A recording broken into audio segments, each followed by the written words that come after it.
সকাল সকাল ঘুম থেকে উঠে হাতে ব্রাশ নিয়ে বসে পড়লাম পাহাড় দেখার জন্য। হালকা হালকা রৌদ্র দিচ্ছিল, বেশ ভালোই লাগছিল বসে থাকতে। শুধু বসে থাকলে তো হবে না, এখন আমার স্নান টান সারতে হবে, কারণ কিনা আমরা বাড়ি চলে যাব আজকে। দেখো পাহাড়টা হালকা কুয়াশা কুয়াশা, বেশ ভালোই লাগছে কিন্তু দেখতে। যদিও ক্যামেরায় ভালো মতন দেখানো যাচ্ছিল না, কিন্তু সামনে থেকে আমরা দেখেছি না, জাস্ট ভিউটা অসাধারণ ছিল। সবাই ঘুম থেকে উঠে স্নান টান সেরে নিয়েছে, আর আমাদের সকালের জন্য চা বিস্কিটও চলে এসেছে। আমি যেহেতু লাল চা খাই না, কিন্তু বাধ্য হয়ে এখানে আর কি খেয়েছি। মানে খাই না বলতে ভালো লাগে না, বাড়িতে কিন্তু কখনোই খাই না। কারো বাড়িতে যখন যাই না, যখন শুনি যে লাল চা দিচ্ছে, আমি না বলে দিই, কারণ আমি লাল চা খাই না। চা খাবো না তবু ভালো, কিন্তু আমি লাল চা খাবো না, আমার মধ্যে এরকম একটা ব্যাপার আছে। তারপর সকালবেলা রুটি সবজি দেয়, সেটাও আমরা খেয়ে নিই। সেটা খেয়ে আমরা বেরিয়ে যাই। একটু তাড়াতাড়ি বেরিয়েছি, কারণ কি না একটু আশেপাশে ঘুরবো, তো তার জন্য। এই যে রেডি হেডি হয়ে এখন এই রুমটাকে আমরা ছেড়ে দিব। এই রুমের মধ্যে কালকে রাত্রিবেলা সারাটা দিন কত মজা করেছি সবাই মিলে। রাত্রিবেলায় ভূতের গল্প, এটা ওইটা, বেশ সব কিছু মিলে খুব ভালো ছিল। ভালো কাটিয়েছি একটা দিন সবাই মিলে। খুব মিস করব এই দিনটাকে। তারপর আমরা চলে আসি এই গাছটার এখানে ফটো তোলার জন্য।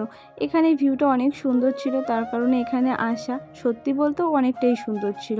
মানে যারা একবার লেপচাকে গিয়েছে তারাই কিন্তু জানে যে না, কত সুন্দর জায়গাটা। হ্যাঁ, অবশ্য একটু কষ্ট হয়, একটু না, একটু বলা চলে না, এটাকে অনেক কষ্টই বলা চলে। সত্যি বলতে যখন পাহাড়ে উঠছিলাম না, মনে হচ্ছিলো যে আর উঠবো না, এখান থেকেই বাড়ি চলে যাই। কিন্তু যখন পাহাড়ে উঠে গিয়েছি, মানে লেপচাকায় চলে এসেছি, তারপরে মনে হচ্ছিলো না, কত ভালো লাগছিল, অনেকটাই শান্তি লাগছিল।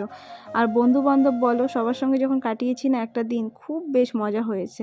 আর এখানে জিও 4G পাচ্ছিল, তো সবাই এখানে মানে নেটওয়ার্কের জন্য ফোনটা ধরে রেখেছিল।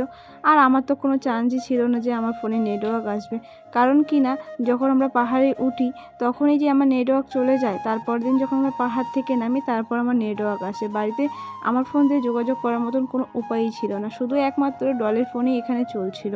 তবু কিনা চার্জারের বোর্ডের উপরে রাখলে পরেই চলছিল।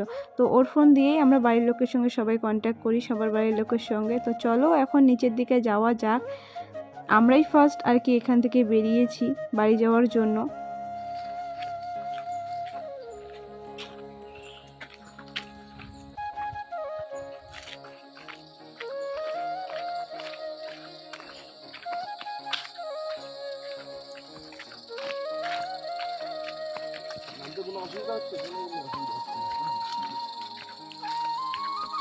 পাহাড় থেকে যখন নিচের দিকে নামছিলাম, ওই ঝিঝি পোকার আওয়াজটা যে এতটা বাজে লাগছিল, আমার না ভীষণ ভয় করে সেই আওয়াজটায়। তারপর তো আমরা চলে এলাম সেই বক্সার জেলে, যেখানে কিনা আমাদের সুভাষচন্দ্র বোসকে রেখেছিল। কি বলবো, আর এটা নিয়ে কিছু বলার নেই। আশা করি অনেকেই গিয়েছো এখানে, যারা আর কি লেপচাকায় গিয়েছো অবশ্যই এখানে সবাই ঢুকেছো। তো আমরাও সেই জন্য ভাবলাম যে না, আমরাও এর ভিতরে যাই, দেখি কি আছে না আছে। আর এই ফিলটা না আমি বলে বোঝাতে পারবো না। এর ভিতরে যখন আমরা যাই, একদম তো নিলিবিলি ছিল জায়গাটা, তবে ফিলটা না কি বলবো, মানে বলে বোঝানোর মতন না যে আমাদের কেমন ফিল হচ্ছিল, মানে বলে বোঝাতে পারবো না।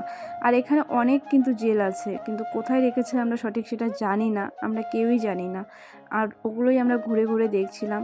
তো তারপরে একজন বলল ওখান থেকে যে এই যে দেওয়ালটা দেখতে পাচ্ছ না, এই দেওয়ালের ভিতরে কিছু কুটুরি আছে, সেখানে রেখেছে। তো আমরা তারপরে সেখানে আর কি যাচ্ছিলাম। মানে ইংরেজরা কেমন ভাবো, এত বড় পাহাড় যেখানে নাকি উঠতে 2.5 থেকে 3 ঘন্টা 2 ঘন্টা লাগে, তার ভিতরে এইভাবে একটা জেল তৈরি করেছে, সেখানে একটা মানুষকে শুধু এইভাবে রেখেছে, কত কষ্ট দিয়েছে তাকে। এখন তো জনবসতি আছে, তখন তো ছিল না জনবসতি, ছিলই না।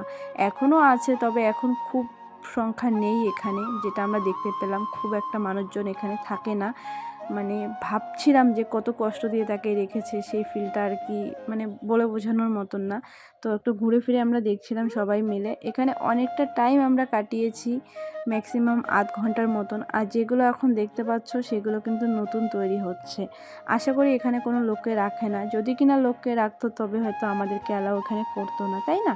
তারপর আমরা দেখি যে না, এখানে অনেক লোকই আছে, অনেক লেবার মিস্ত্রি আর কি কাজ করছিল। যে দেওয়ালটাকে আমি দেখাচ্ছি না, সেই দেওয়ালটা কিন্তু পুরনো দেওয়াল। তো মনে হচ্ছে যে এটাই হয়তো বা সেই পুরনো জেলটা হবে। তারপর আমরা এখান থেকে আর কি আমরা বেরিয়ে যাই। আমাদের আরও 1 থেকে 1.5 ঘন্টারও উপরে লাগবে নিচে নামতে। নিচে নামতে নামতে একটা দোকান পেয়ে যাই। যেদিন আমরা আর কি লেপচাকায় যাই, তো আমাদের ইচ্ছে ছিল পাহাড়ে যখন যাচ্ছি অবশ্যই থুপ্পা নয়তো মোমো খাবো।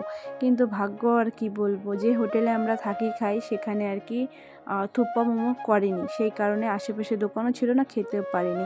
এই দোকানে থুপ্পা পেয়ে যাই, তার জন্য এখান থেকে আমরা থুপ্পা নিয়ে নিই। এইটুক ঝালে আমার আর কি শখ মেটেনি, মানে মন ভরেনি, তার কারণে আমি লঙ্কাটা একটু বেশি নিয়ে নিই। এত বেশি লঙ্কার পরিমাণ নিয়ে নিই যে থুপ্পাটা আমি খেতেই পারি না। একটু খাওয়ার পর বুক পেট দুটোই জ্বালা করা শুরু করে দিয়েছে, তারপর খাইনি। শুধু এখানকার মধ্যে বিশ্বদা আর আমি শুধু ঝাল খেতে পারি, আদার্স এরা দুজন খেতেই পারে না। তারপর আর কি আকাশের থুপ্পার মধ্যে একটু ভাগ বসিয়ে নিলাম। 1-1.5 ঘন্টা হাঁটার পর আমরা চলে আসি জিরো পয়েন্টে। জিরো পয়েন্টে এসে দেখি আমাদের গ্যালারি অলরেডি এসে দাঁড়িয়ে আছে। তারপর এখান থেকে আমরা এখন নিচের দিকে নামছি। ওই গাড়িটা ছেড়ে দিয়ে আমরা আলিপুরের একটা গাড়ি ধরি, সেই গাড়ি করে আলিপুর চলে আসি। এখন আমরা আছি আলিপুরে। দুপুর হয়ে গিয়েছে, এখন কিছু খাওয়া দাওয়া করবো, মানে ভাত খেয়ে বাড়ি যাবো। আমার তো ভীষণ ক্লান্ত লাগছিল, কি বলবো, আমার একদমই ভালো লাগছিল না। মনে হচ্ছিল কখন বাড়ি গিয়ে ফ্রেশ হয়ে একটু আমি রেস্ট করবো, সেটাই শুধু ভাবছিলাম। আর যে হোটেলে গিয়েছি খাওয়ার জন্য, কি বলবো, এগুলো তো দেখেই আমার পেট ভরে গিয়েছে। কি এমন ছিল না এর মধ্যে। তো খাওয়া দাওয়া ভীষণ ভালো ছিল, হোটেলের নামটাও না আমার খেয়াল নেই খুব একটা। খাওয়া দাওয়া করে আমরা বাসেও উঠে গেছি, কখন বাস ছাড়বে সেটাই ভাবছিলাম। তো যাই হোক, আজকের ভিডিওটা এই অবধি। ভালো লাগলে লাইক, কমেন্ট, শেয়ার আর ফেসবুক পেজটি ফলো করে দিও। দেখা হচ্ছে নতুন কোনো ভিডিওতে। টাটা।